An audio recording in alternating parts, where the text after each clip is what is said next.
Return of the Phantom is a PC game from the year of our Lord 1993, 100 years past the Phantom's own time. But the world premiere of his precious work, Don Juan Triumphant, has resurrected him. But how? Well, it's up to Detective Raoul Montand to travel back in time, unravel this mystery, and put an end to the masked madman once and for all.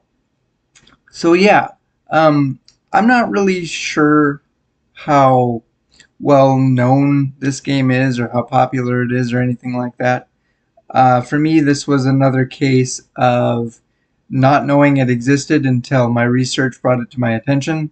So I snagged it and have been sitting on it, just waiting for the proper time that I felt to play it. So in terms of a review, um, gameplay wise, there's not much to talk about there. Pretty standard fare for an early 90s point and click adventure game.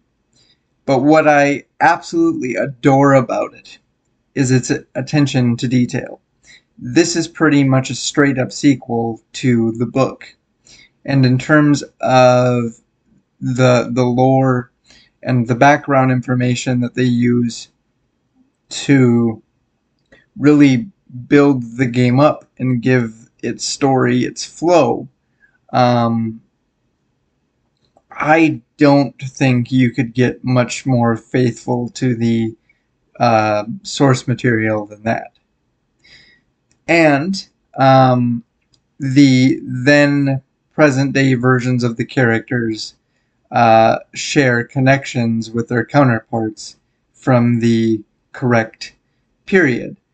Some more defined than others, but I just thought that was a fun little nugget to pay attention to. Really, I think the only thing that I can genuinely say I didn't personally care for at first was the game's ending. Without spoiling too much, I'll just say that, I spent a fair bit of my playthrough being really curious as to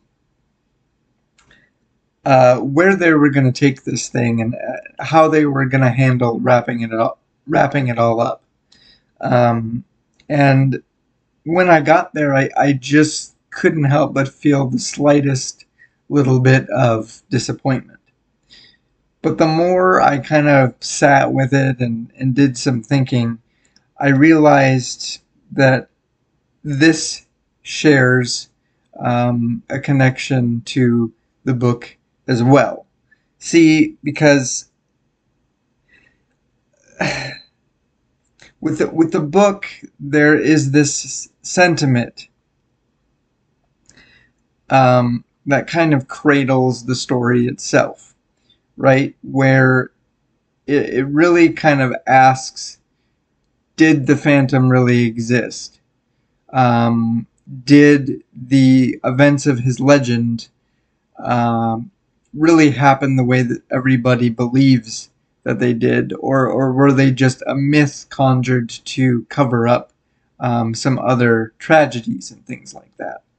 Um, and I really kind of realized that this game is doing its best to leave you hanging in that similar sort of vibe of just questions, right?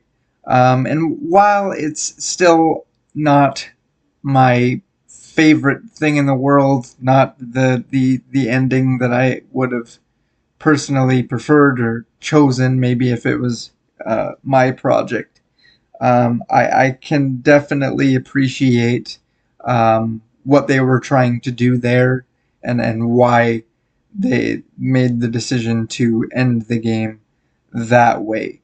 But yeah, guys, I really enjoyed my time with this thing. It's a simple, short and sweet experience. I think it runs around the 3 to 5 hour mark to beat, so it's not something that's going to be too demanding on your time.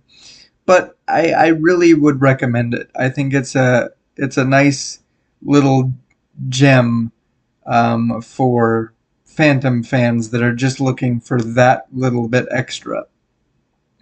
Um, but with that, guys, that is going to be the final curtain for the Phantom um, on this channel for the time being.